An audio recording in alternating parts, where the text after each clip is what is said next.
Welcome to the Q&A Café. We're here at the Georgetown Club. I want to thank our vast audience here and at home. And I thank the Georgetown Club for having us, and our guest, Adam Eidinger, who is, how would we describe you? It's not simple enough just to say you're the DC Cannabis Campaign. I mean, I was the proposer of Initiative 71. Absolutely. I put my ass on the line. You did. There, see, you said it much better than I could. It's interesting. We're here at a bar, and I'm sorry that I can't offer you a smoke, but it's not because it's illegal. It's illegal to smoke, but it's not illegal if you wanted to have some weed, thanks to you. You could smoke weed in here, except that you can't smoke. Well, I have some weed here. Yes, but you're not allowed to light up. I'm allowed to have it, though. Oh, yeah, no, that's, and I'm glad you brought it, because I was going to, Yeah, so, I didn't have time today. Yes, exactly, You that's know, what I wanted. I asked the manager before this interview began, what would he do if I smoked during the interview? And he said, probably nothing. So I think that's the attitude across the city right now, is that while people realize that it's officially not legal to smoke in a designated smoking area in a bar. Yeah. So you could go to a cigar club, say, for example. And I think the cigar club will simply tolerate it, even though technically it's breaking the rules. And until the Alcohol Beverage and Regulatory Authority, ABRA, comes rolling in. Yeah. And they do kind of roll in, because I've been raided by them. That's another story. Believe me. But I wasn't there. even a bar. It was just they thought we were selling alcohol, and it was just a party. They just didn't want you to be. Well, you know, that's what they do. They go and they bust illegal underground alcohol parties, and they do take place in the city where people sell alcohol and they don't have a liquor license. Yeah. And so the same thing could be effectively used for regulating, you know, legal marijuana establishments in the city versus, you know, illegal ones. Well, since we are here in an establishment that's selling liquor, I wanted to start by asking you, do you foresee a time when weed, marijuana, but we're gonna discuss what we call it and why, but when they coexist equal under the law? I think actually alcohol is far more dangerous than marijuana, and the idea that it has to be regulated. But there are people who think marijuana is more dangerous, but right now they don't have equal laws. Well, let's look at the data about the dangers for a second. You know, there's no one who's ever overdosed from marijuana use, and meanwhile we have about 20,000 alcohol deaths a year directly related to alcohol consumption. Alcoholism is real. I've experienced it in my own family. As far as someone being, you know, can't function and can't be considerate, or you really can't be a human being anymore because they're so debilitated by marijuana, I've never met that person. I've never met someone who, like an alcoholic, where I've met those people. I think marijuana is a better alternative to alcohol. I think alcoholics ought to consider trying some marijuana.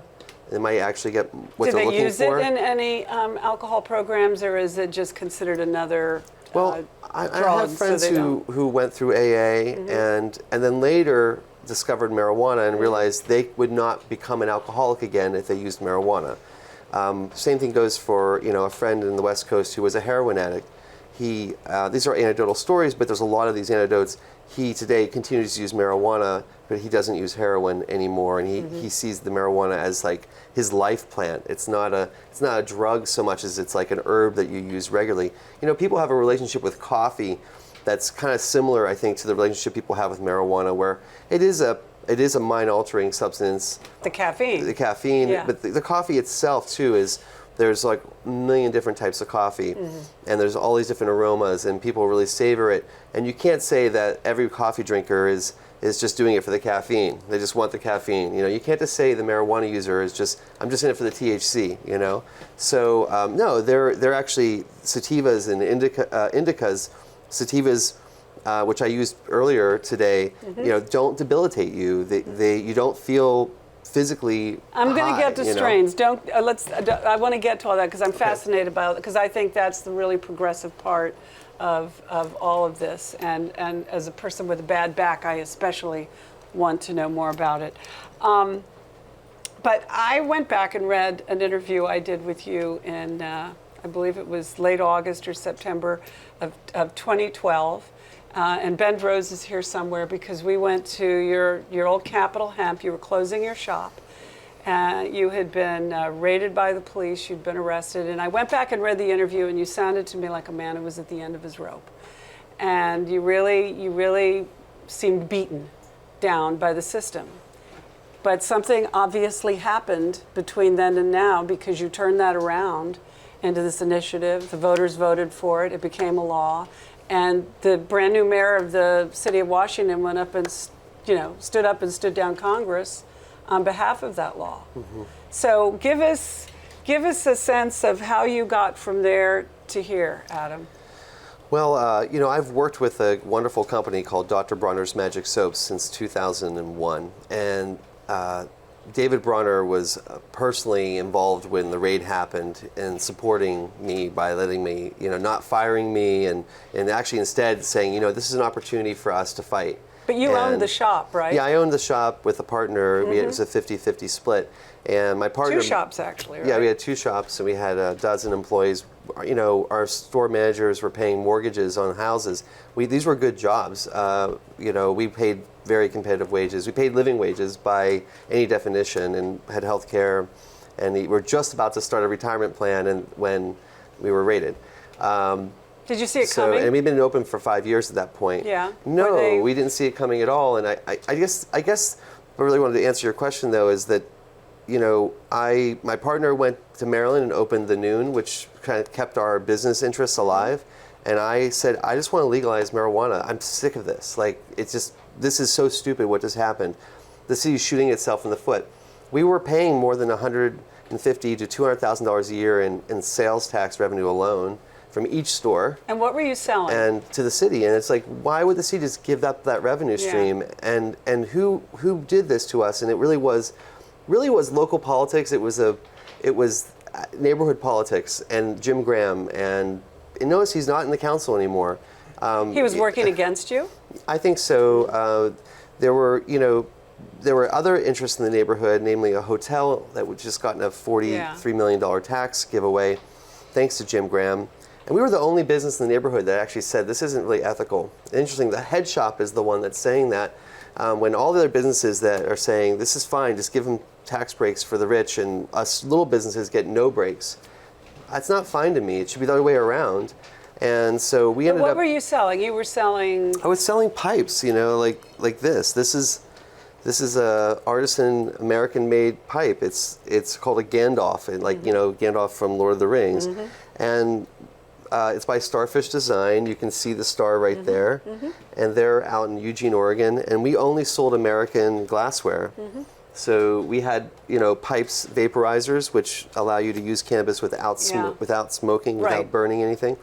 And we also sold cleaning material for your pipe, and we sold hemp clothing. I was going to say, you had clothing, T-shirts. We had a lot of clothing and a lot of hemp paper products and hemp food products and hemp cosmetics. I mean, I worked for a hemp cosmetic company. So it was like everything hemp, and the walls were hemp. I mean, we had 2,000 pounds of cannabis in the walls, and it was all hemp fiberboard. And journalists from across the world would come to see what a hemp store really is about. The summer before we were raided, the HQ Quarterly, which is the trade show, the trade publication of the head shop industry, which is like a $10 billion industry in this country, they profiled us. They were like the centerfold store. You were a success story. We were a success story, and they said we're so proud that this is in our nation's capital, and that this store doesn't hide from its cannabis connection. Most stores around the country would say it's only for tobacco. And we did that too, but we also said, well, but there's also hemp. That's not marijuana. Mm-hmm. It won't get you high, and you can use it for all these great things. Yes, it's cannabis. It's related to marijuana. It will even pollinate your marijuana plant. Yeah. But it's not the drug variety. And we were using the store as an education vehicle. In the warrant, Yeah, because I was going to say, what were you doing that they didn't want you to be doing? They said this pipe was for marijuana. Now, I can tell you right now, after all this sorry, I'm going to bleep that out. After all that, yes, it is for marijuana. I think there may be some people who mix tobacco in there. But the law didn't allow you to say that.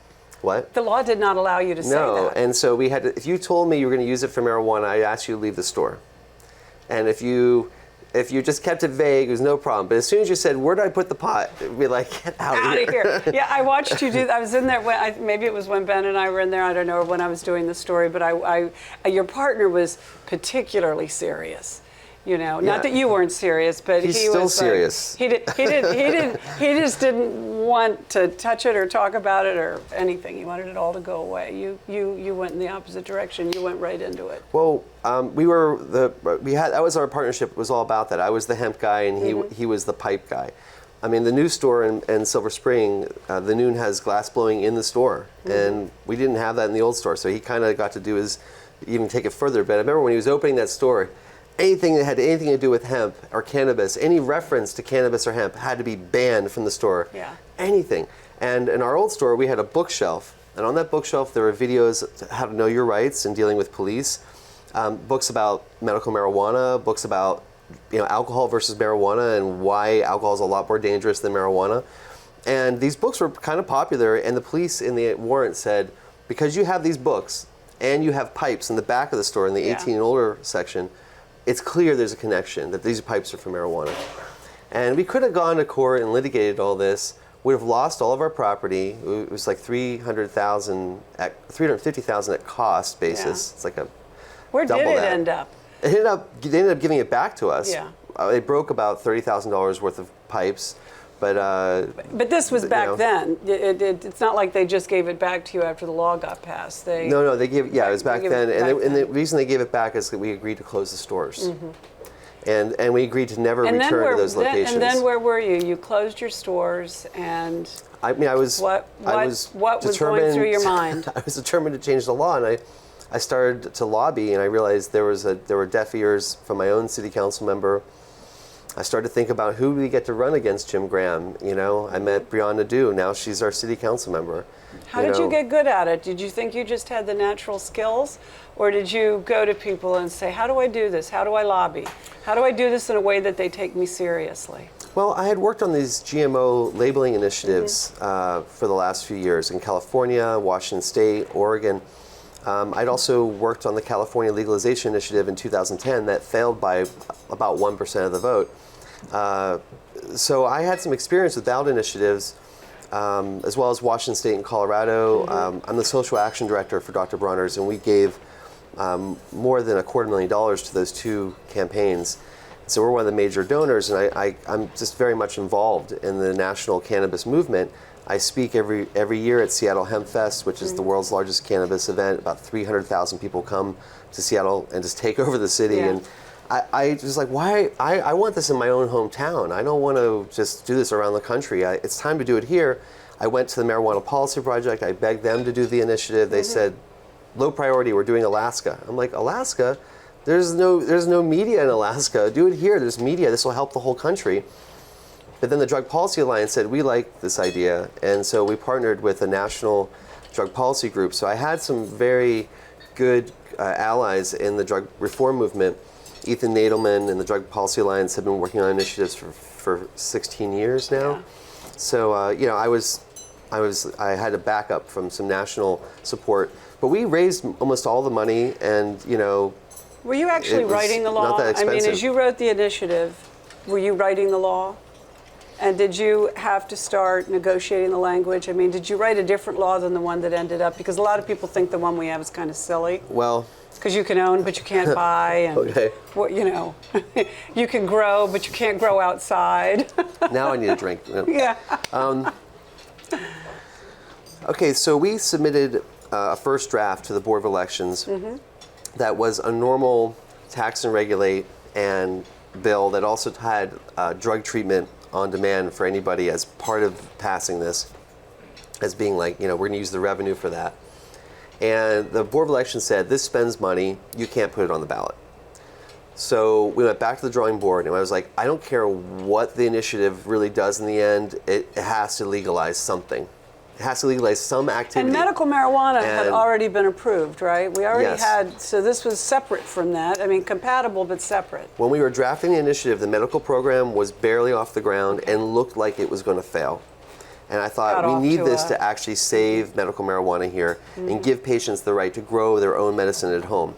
In 1998, Initiative 59 allowed home cultivation. Congress blocked that. When they finally unblocked it in 2010, City Council took out home cultivation. We protested David Catania like you wouldn't believe. I really couldn't stand David Catania for a few years. We made up during this election. He said, I'm for full legalization. We said, all right, we're friends again. So is he your angel? No, actually, he came after Mariel. Okay. Mariel made a very strategic decision before the primary to meet with our campaign. She knew this initiative was coming. She knew we were going to be a factor in the election. And I said, look, we just want you to be neutral, or at the very least, say that you would support the will of the voters. And she's like, I will do that. And we promised not to organize a smoke-in on the National Mall. And I said, okay. All right, and it was sort of like, that's what you really want. That's easy, give up, Right. like, although we could do that. You were learning politics. And and she kept her word, and she really impressed us during the general. It was sort of a battle between her and Catania, who is more pro-marijuana, which was an eye-opener. I kept thinking 2016. Presidential election 2016. Look at the mayoral race in DC from 2014. It's going to look like that. When it comes to marijuana, you're going to have two presidential candidates battling it out. Who's really for legalization and who's for just okay, watch. well, we have him recorded saying this. Yeah. So I mean, I've been predicting that Hillary Clinton cannot get the nomination unless she takes a legalization position. Jim Webb is coming along. He's a dark horse, and he's pro legalization. He's pro criminal justice reform. Bush? Jeb Bush just came out and said he's for medical marijuana, and he used a ton of marijuana, so he's actually a big hypocrite, and he has a weak position. Someone like Rand Paul has a stronger position, and I think there may be some other candidates that we don't know about yet that are going to have stronger positions. Will you get involved in the national campaign? I mean, is that your plan? I just sent a letter to Hillary Clinton this week, because I was quoted in a Canadian newspaper as saying that she's really terrible on the issue, and she wrote a 600-page book, and she didn't mention the word marijuana once. And it was like, what country do you live in? I went straight to the index. I'm like, you don't talk about marijuana in your own book? Well, she was married to the most famous I never inhaled of all time. Yeah, and that's kind of shameful too, because you probably did inhale. And here's the thing about Hillary Clinton and Bill is that their scene was much more into LSD. And LSD is still illegal in this country, and if you get caught with LSD, you go to jail for 10 years. I want LSD to be legal. I don't want people to go to jail for any substance. I think substance use in jail make no sense. It's a form of torture. It's like putting someone in bondage and slavery. I've been in jail 17 times, and every time I've gone, Has every time been related to marijuana? Only once. That was my store, and that was just pipes. It wasn't marijuana. I know, but I mean, related, distantly, yes. yeah. Every other time has been, social justice causes, the Republican National Convention in 2000. Protest. Yeah, anti-war stuff, GMO stuff. Civil disobedience. I'm an expert. I've trained people. I believe in nonviolence. I believe that direct action is the only thing that will get statehood for DC. Until the city actually goes into a general strike, we will never get it. What would be the direct action you would do that would possibly get us statehood? I think just not working is the easiest thing to do. It's getting people to do it. Yeah, it takes leadership, and we're not quite there yet. I admit that. We are working towards it. That's why I brought these hats. Do you know? This is for you, by the way. This is a gift. I'm going to put mine on. You're free to put it on, but. I don't. You don't know what it is, right? But it goes like this. I think it's gonna be cute. Actually, this one's yours. This is okay. this is the smaller one, and okay. So I think it's very fetching, actually. You like them? So what am I saying now in wearing this? What have I just done? You're actually wearing something that predates the U.S. flag, but it was the symbol of revolutionary America. It's called a Liberty Cap, and in ancient times, it was called a Phrygian hat. The Phrygians were in Turkey, and they were wiped out by the Greeks. During Roman times, when they killed Julius Caesar, they took this hat and they stuck it on a pole in front of the Senate in the Forum. And they said, we killed him for liberty. Let me read something. Let me finish with this. The reason I'm bringing this up is that if you look on the seal of the U.S. Army, this hat is on a pole above the U.S. flag, and if you look on the seal of the U.S. Senate, this hat is on that pole. So I've built the first DC Liberty pole. It's 41 feet. It's in storage. It's going to be deployed very soon, and we're going to lock ourselves to it. Well, since we have something that's vaguely costumey, you probably Yes. don't want to call that costumey. This jumped out at me in a newspaper article I was reading.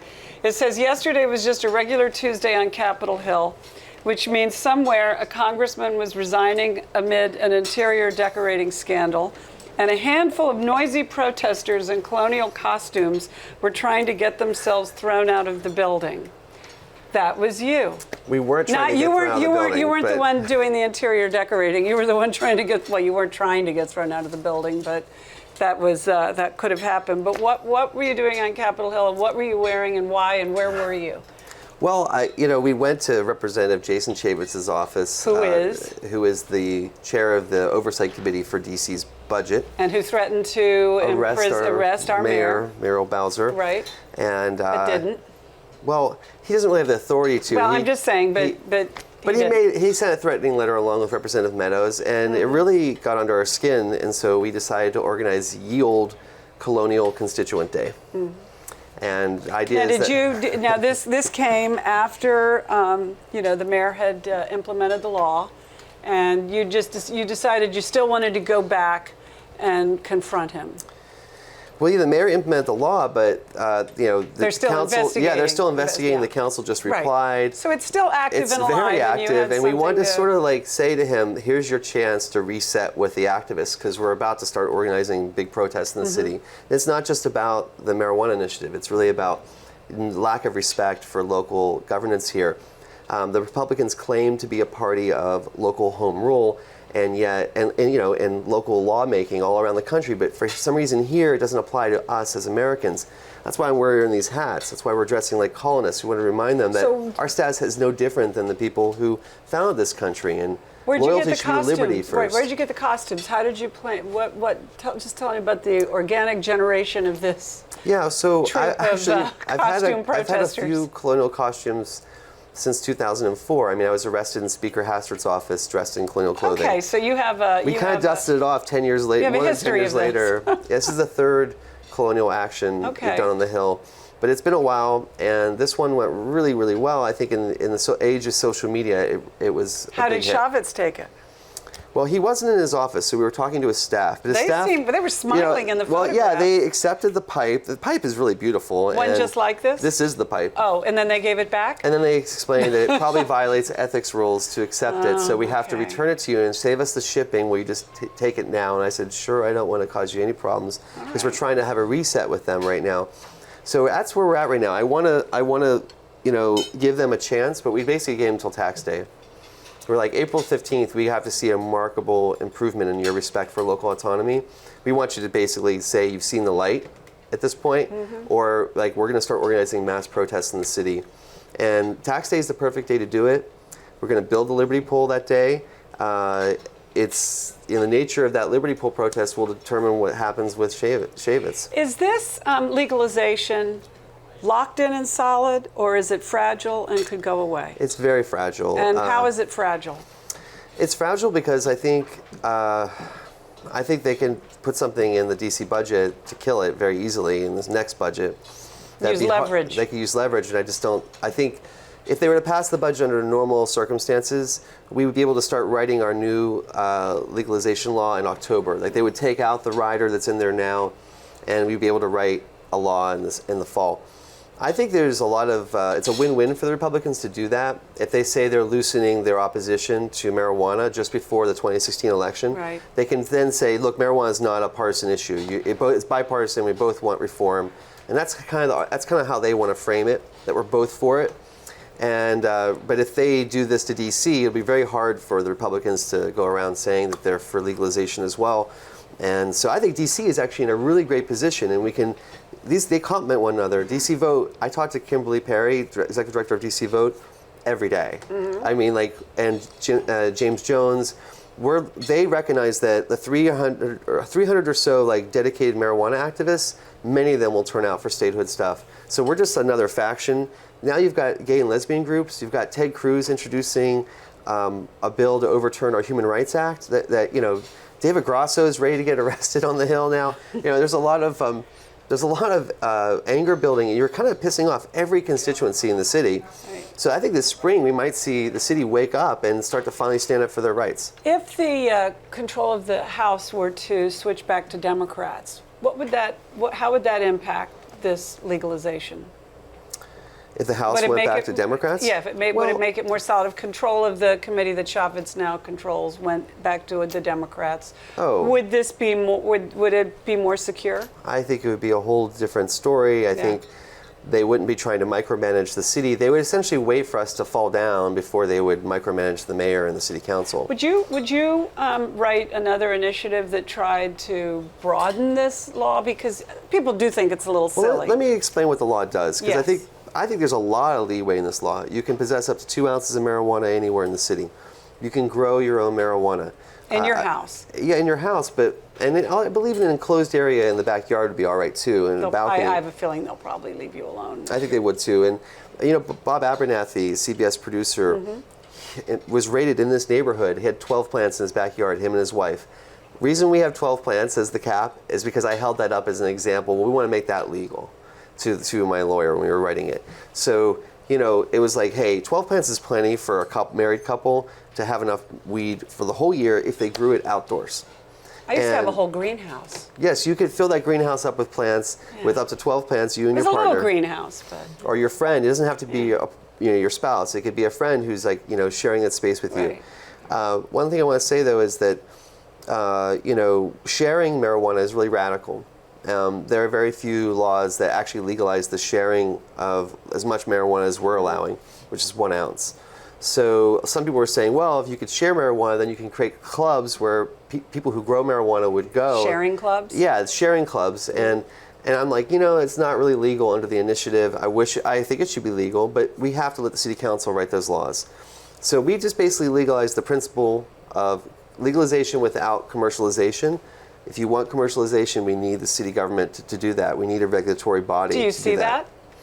Absolutely. Or is it too soon to No, there's a bill. In fact, the bill was introduced in October of last year, before the election, and it had a hearing. But the DC government waited till after the election, and now they have this rider, and technically they can't pass any more laws. They're frozen. Right. Now, if you have a medical marijuana card in DC, you can go to a dispensary and buy marijuana. That's completely separate from this.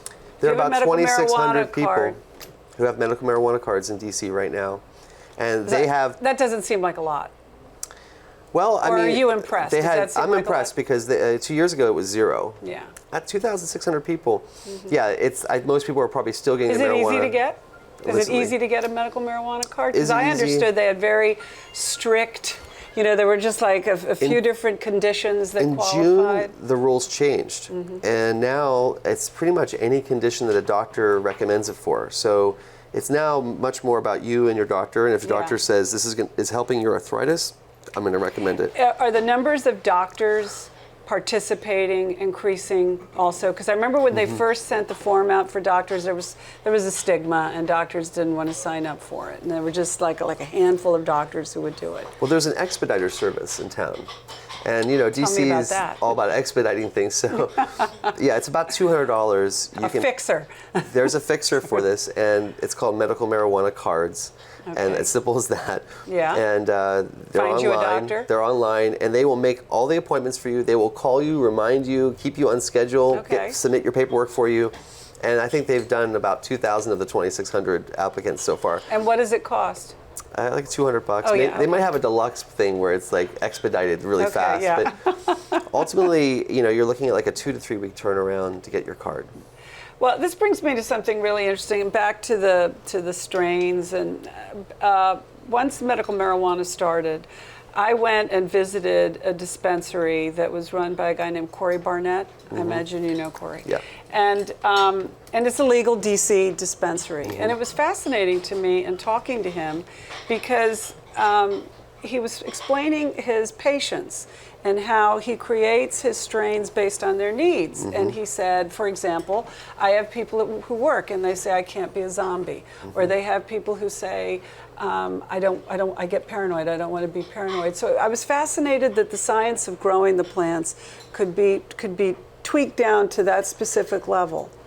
And then when marijuana was legalized in Colorado, and a friend brought me back a booklet from a shop in Aspen, and it really went into the specifics of everything they had. It seemed to me that that was a real benefit of legalization, that once you put it out there, you can manage it in a way that really makes it useful for people. Legalization allows us but to regulate. But we're not there yet here. Well, in the medical market we are. I mean, yeah, we but have, only there. In the medical market, you get information on how much THC and how much CBD is in the plant. And cannabidiol is this substance that is psychoactive, but it doesn't make you feel any different. But it is affecting your brain, and that's why it's helping people with, epilepsy and. Well, the thought that you could be able to smoke and go to work, or smoke and drive, or smoke and not get now. I don't know if you saw this story, but one of the Real Housewives, the TV show The Real Housewives, the woman who's in the New York show who created Skinny Girl Margarita, she's apparently looking into creating Skinny Girl marijuana. She wants to brand a marijuana that doesn't give you the munchies. Well, that's interesting. I think that's one of the benefits. The munchies are definitely one of the benefits. But doesn't this just go right to the potential for big business that could be behind this? And yeah, there's quite a bit of business moving in. There's some Wall Street funds out there that have raised billions of dollars to invest in marijuana, but they're having a hard time finding viable businesses to invest in. But it's pioneer times. It is pioneer times, and that's why it's the fastest growing industry in the United States. Well, you're a marijuana businessman. Have you? I'm still having a hard time getting a lease. I mean, Well, you needed the law. You needed the law to catch up. Yeah, with it's interesting. I'm in lease negotiations with my former landlord in Chinatown, who actually took us to tenant court because the U.S. attorney was telling him that we were running a drug operation and that he had to evict us. So to cover his butt, he took us to tenant court, and we're like, "You're supposed to be on our side. What? You knew all along what we were doing." And he goes, "I'm just doing this so I don't take my property away from me." So we had this understanding that we knew the judge would throw the case out because we were never convicted of anything yet. This is all Capital Hemp backstory, but now we go back to him. He's one of the few landlords in town that takes us seriously, because as soon as I type in Capital Hemp, your typical cautious business person's like, "I don't want to do business with these guys. They've already been busted by the cops." So getting the store reopened is not a certainty at this point. I thought the lease would be signed this week. It wasn't. So I think we're getting there, but that's part of my optimism about everything is like, you can't let little obstacles make you give up. And early on with this ballot initiative, we had lots of obstacles. We had financial obstacles. We had national groups not supporting it. We had local activists divided. We had the medical dispensary saying, "Don't do this. This will get Congress to shut down the whole medical program." And that was a legitimate fear, right? But no, it wasn't, because stop you. I told them, I said, "You're wrong. That your political calculus is absolutely wrong. What's going to happen is that this is going to create the space to protect medical marijuana. We're like the nose cone of the airplane pushing through the sky, and you're back on the wing somewhere. You're benefiting from us pushing forward." And so that's what happened. And in the federal budget that passed in December, medical marijuana became legal under federal law for the first time. And now dispensaries can use banking services they've never had before. Why did that all happen? Because some Republicans in Congress said, "I'm for medical marijuana, but I am not for legalization. We are definitely against DC." Even Andy Harris, our biggest critic, says he's for medical marijuana. So, and now, by the way, he has an opponent. Yeah. Can we talk about this? You can talk about this, of course. Okay, so, Representative Andy Harris has been our major opponent. He introduced the rider. He was even before Chavez. He was your opponent, exactly. Right? Last summer, he actually got the language in the budget, although we never saw the language until right before it was voted on. But he inserted the language, and if he had passed his language back in October before the election, it would have stopped our initiative. It would have overturned our initiative. But because it was passed so late in December, our initiative actually went into effect before they could stop the funding. Yeah. All right, it's already in effect. You can't, they're not canceling old laws. And why are they not canceling old laws? Because that would cancel our medical marijuana law. And he didn't want to be against medical marijuana. He just wanted to be against legalization. In D.C. In D.C. But he was okay with medical marijuana in D.C. He's a doctor himself. He's an anesthesiologist. So is his seat safe? No, it's not. And here's the thing. He shares a media market with DC, so all this negative publicity he got in DC was seen by his voters. Yeah. And he's on the Eastern Shore, right? Yes, it's like he was in the news in DC and in his district at the same time. Do you know what town is his central town? Well, he lives in North Baltimore. It's a horribly gerrymandered district. Right. But what I want to say is there's a delegate Schmiegel. I'm glad you're pronouncing the name because I wasn't sure. Schmiegel sounds like. Well, that's the same as the Lord of the Rings. Schmiegel from Lord of the Rings, which every stoner has watched Lord of the Rings 1,000 times. So it's like, what? Schmiegel's going to run against Andy Harris? I guess Schmiegel's really good. So a lot of us are looking into Schmiegel, and get this, he's a delegate from the Eastern Shore who says the only reason he's running is he didn't like the way Andy Harris disrespected DC, and that the local laws are the hallmark of republicanism, and this is not a true Republican. And it's a Republican challenging a Republican on the DC issue. It's like, wow. Are you going to go over there in your costume? And I mean, I have to talk to him about a couple other issues, but if this guy is like palatable, I will support him. Maybe this will help a Democrat win the seat too. You never know. Harris loses the seat.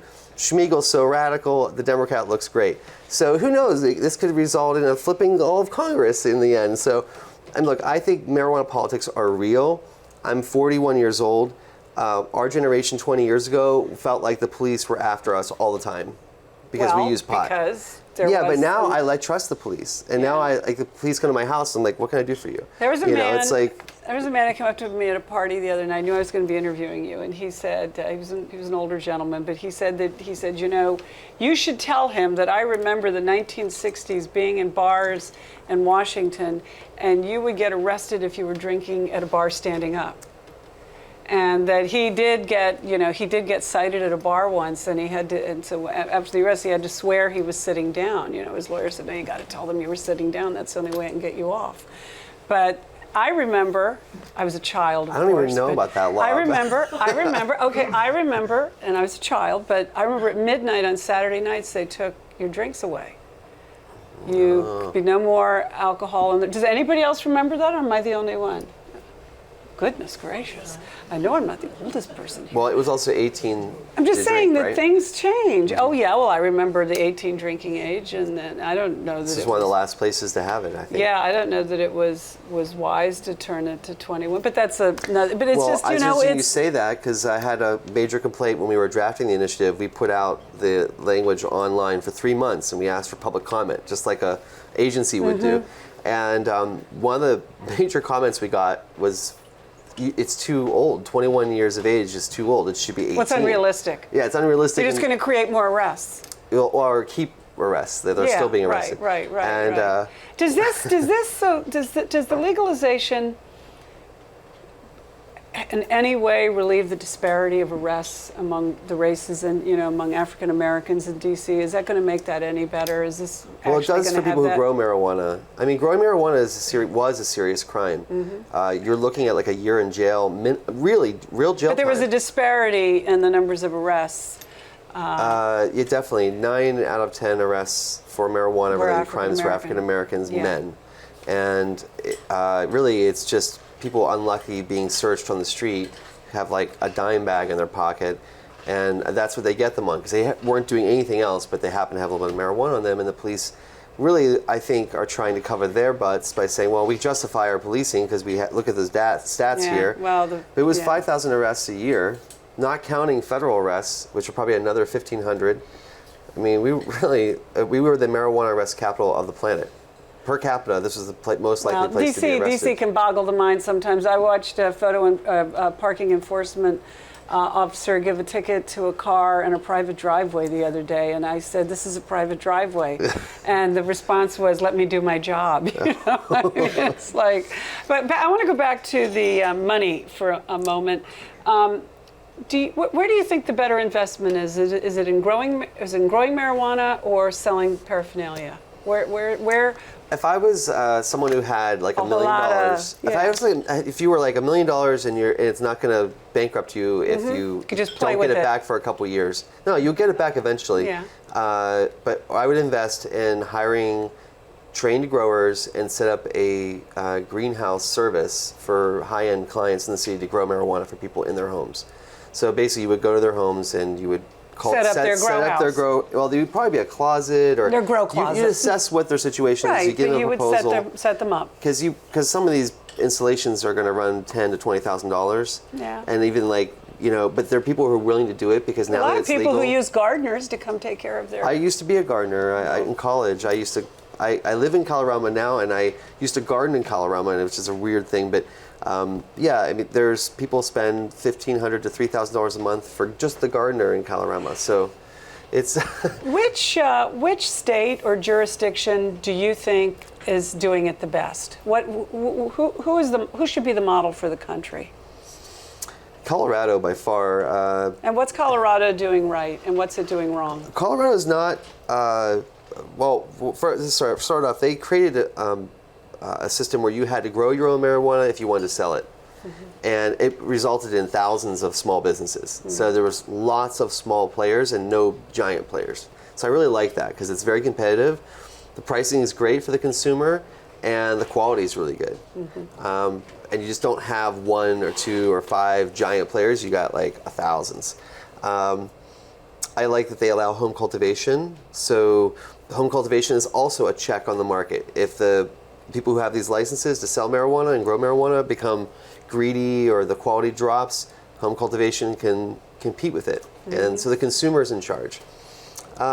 And tinctures, food products, they pretty much were wide open. Do whatever you want. The plant, you can't overdose. Food products. And now the food is being reined in. So much more sophisticated with legalization in Colorado. And they're reining it in. They have to, because what's happening is the stuff is getting in the hands of people who are having a hard time with the dosage. So we need like more clear packaging, better regulation on dosage. And maybe there are some things that shouldn't look like candy. Like, it shouldn't look like a Snickers bar or gummy bears.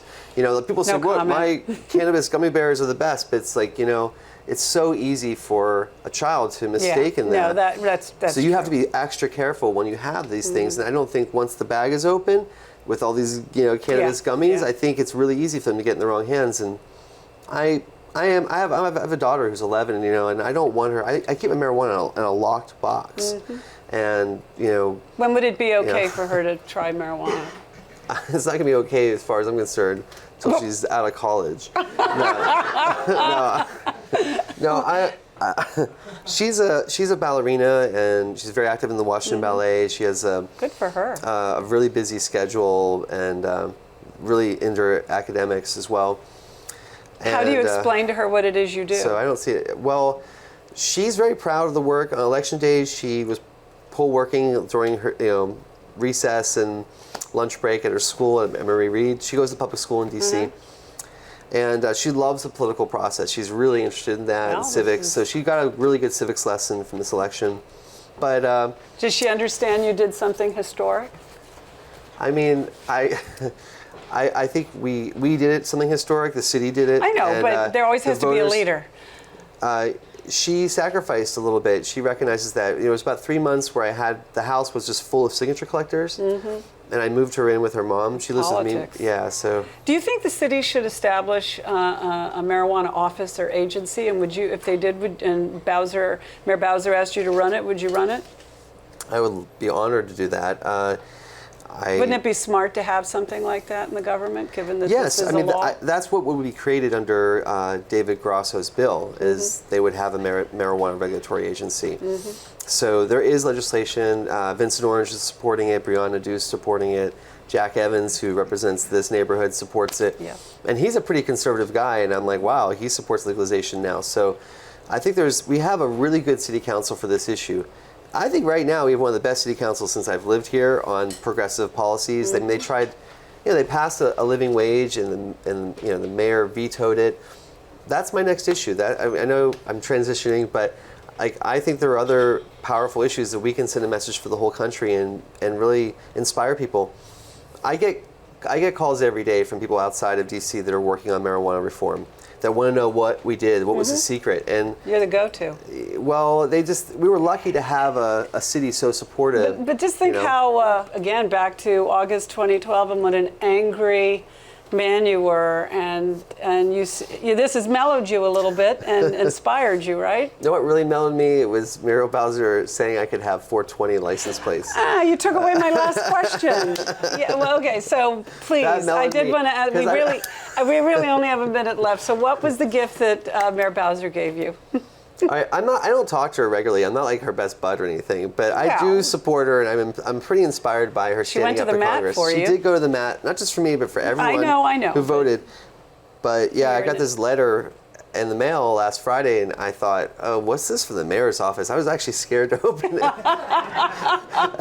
and I read it, and it's like, for your work in the community, I'd like to give you a low tag. And I've always wondered how you get these low number tags, like it's 51 and I'm number 10. I'm like, she's like, you can have 420. And the kicker of it is that her spokesperson, does everyone here know what 420 is about? Anyone not? 420 is like stoner culture, it's marijuana culture for it's time to smoke. Yeah. And 420 in the afternoon is the time. It's code. It's code, and it's also a holiday on April 20th, which is coming up. Yeah. So it's just like, hey, it's like I made campaign donations in denominations of 1420 or 420 or 420, $42, So in this case, I was like, wow, this is such a touching gesture. She gets our culture. It was like, she doesn't have to be a stoner, but it was like a sign of respect. I was like, wow. And marijuana enthusiasts across America got to read the AP story that she did this, and it's like, she looks so good nationally right now. Yeah, I know. Well, she sat here just she'll run for president one day. Who knows? Well, and she sat here just well, maybe you will. She sat here just a few days after that happened. Right where you're sitting, and she's getting it done. I mean, that was really, I think, for the whole city, that was a moment, and you played a part in it. And our time is up, Adam. Can you believe how fast it went? It went really well. It did. Thank you so much. Thank you, everyone. See you next time.